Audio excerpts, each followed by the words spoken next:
علیکم عزیز طلبہ و طلبات، امید کرتی ہوں آپ سب خیر و عافیت کے ساتھ ہوں گے۔ آج کا ہمارا موضوع ہے غزل 12ویں جماعت کے نصاب سے خواجہ میر درد کی۔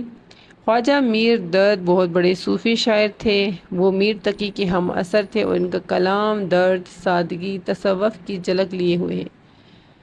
ان کا پہلا شعر ہم پڑھتے ہیں جس میں شاعر کہتے ہیں: جگ میں آ کر ادھر ادھر دیکھا، تو ہی نظر آیا جدھر دیکھا۔ یہاں جگ سے مراد دنیا ہے۔ شاعر کہتا ہے کہ جب میں اس دنیا میں آیا اور ادھر ادھر نظر دوڑائی تو مجھے ہر طرف صرف تو ہی نظر آیا۔ اب یہاں پہ تو محبوب بھی ہو سکتا ہے اور ذات خدا بھی۔ جب ہم تشریحات کرتے ہیں تو تشریح میں شاعر ایک حقیقی تشریح کرتا ہے، حقیقی معنوں میں، ایک مجازی معنوں میں۔ اگر اس شعر کو ہم حقیقی معنوں میں دیکھیں تو یہاں ذات خدا بھی ہے، یعنی اللہ تعالیٰ کی ذات کو ہم ذہن میں رکھ کے اس کی تشریح کریں۔ یہ شعر صوفیانہ رنگ لیے ہوئے ہیں جس میں دنیا کی کثرت میں ایک ہی ذات کی جھلک دکھائی دیتی ہے۔ اس میں ہی کا لفظ زور دے کر کہتا ہے کہ بس وہی ایک حقیقت ہے، باقی سب فانی ہیں۔ یہ دو مصرے ایک لمحہ کشف وجد کی تصویر ہے۔ شاید دنیا میں گھوم کر دیکھتا ہے مگر حیرت انگیز طور پر ہر شے میں فقط ایک ہی ہستی محبوب نظر آتی ہے، چاہے وہ انسانی محبوب ہو یا ذات حضرت حق۔ اس میں سادہ بیان کے اندر ایک عمیق روحانی تجربہ چھپا ہے۔ جب شاعر نے دنیا میں دیکھا تو ہر طرف صرف وہی محبوب یعنی خدا دکھائی دیا، یعنی جہاں دیکھو ایک ہی صورت، ایک ہی ہستی نظر آئی۔ پہلے مصرے میں شاعر کی ظاہری حرکت بتائی گئی: دنیا میں قدم رکھا، ادھر ادھر دیکھا، گویا وہ عام معاشرتی تجربات کا ذکر کرتا ہے۔ دوسرے مصرے میں کوہ تضاد پیدا کیا، جہاں بھی دیکھا وہی ایک ہستی ملی۔ یہ تضاد شاعر کی حیرت و وجد کو بڑھاتا ہے۔ خواجہ میر درد جیسا شاعر عموماً عشق الہی، صوفیانہ رنگ میں لکھتا ہے۔ اس مصرے کو صوفیانہ تناظر میں پڑھیں تو معنی یہ بنتے ہیں کہ جب انسان نے کائنات کو دیکھا، ہر شے میں حق ایک ہی صورت میں نمودار ہوئی، وہ ذات اللہ تعالیٰ کی ہے۔ تو اس کو اگر حقیقی معنوں میں سمجھنے کی کوشش کریں تو یہ واقعی حقیقت ہے کہ انسان دنیا میں آ کر اگر غور و فکر کرتا ہے، دنیا میں اللہ تعالیٰ کی بنائی ہوئی مخلوقات، اللہ تعالیٰ کی بنائی ہوئی تمام تخلیقات کو اگر غور سے دیکھیں، فکر کریں، مشاہدہ کریں تو ہر چیز میں اس ذات پاک کی جھلک دکھائی دیتی ہے۔ یہاں وحدت الوجود یا وحدت الشہود کا اشارہ ملتا ہے۔ کثرت میں ایک ہی ذات کی پہچان ہے اور وہ ہے اللہ تعالیٰ کی ذات۔ شعر نمبر 2: جان سے ہو گئے بدن خالی، جس طرف تو نے آنکھ پر دیکھا۔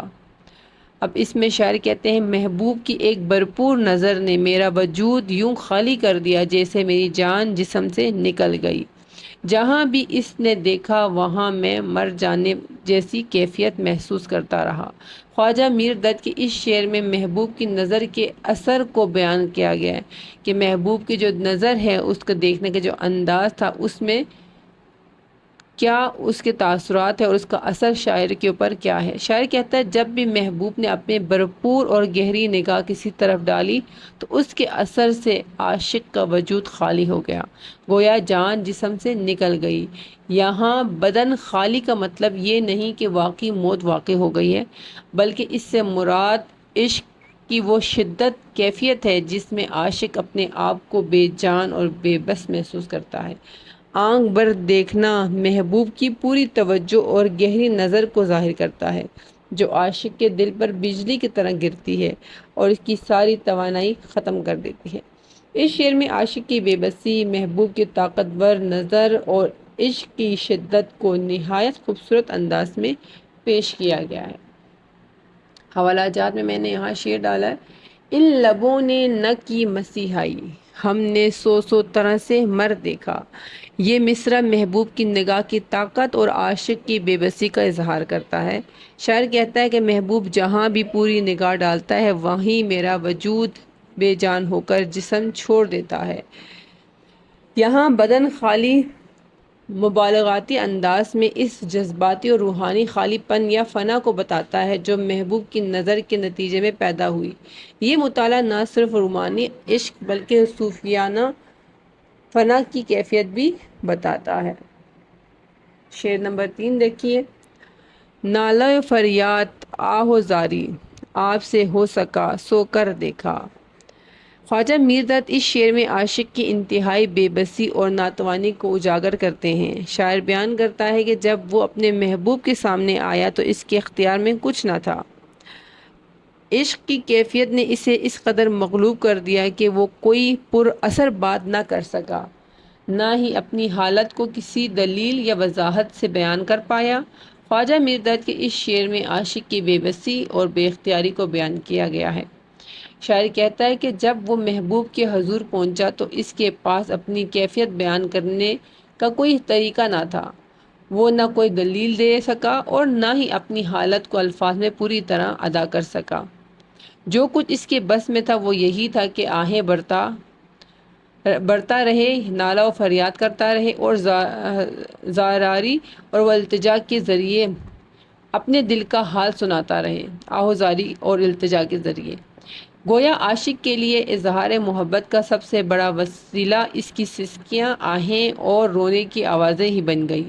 اس شعر میں عاشق کی عاجزی، محبت کی شدت اور محبوب کے سامنے اس کی بے بسی کو نہایت پر اثر انداز میں پیش کیا گیا۔ محبوب کے سامنے عاشق کی بے بسی ایک ہی زبان تھی، نالہ، فریاد اور آہوزاری۔ یہ سب اس کی بے چینی، اضطراب اور محبت کی سچائی کے نشان ہیں۔ شاعر کے نزدیک آہیں بھرنا، آنسو بہانا اور رونا عشق کا اصل اظہار ہے۔ گویا عاشق کی زبان حال اس کے آنسو اور اس کی سسکیاں ہیں۔ اس شعر سے یہ ظاہر ہوتا ہے کہ سچا عاشق انسان کو عاجز بنا دیتا ہے۔ عاشق اپنی ذات، وقار، عقل و منطق سب کچھ بھول جاتا ہے۔ وہ صرف محبوب کے قدموں میں گریہ زاری کرتا ہے اور اپنی کیفیت کو نالہ و فریاد کے ذریعے ظاہر کرتا ہے۔ یہ کیفیت اس بات کا اظہار ہے کہ عاشق کے پاس اپنی محبت ثابت کرنے کے لیے دل کی سچائی کے سوا کچھ بھی نہیں۔ حوالہ جات میں شعر دیکھیے، دل کی لگی چھپائے نہ بنی، جلتے رہے اور جلائے نہ بنی۔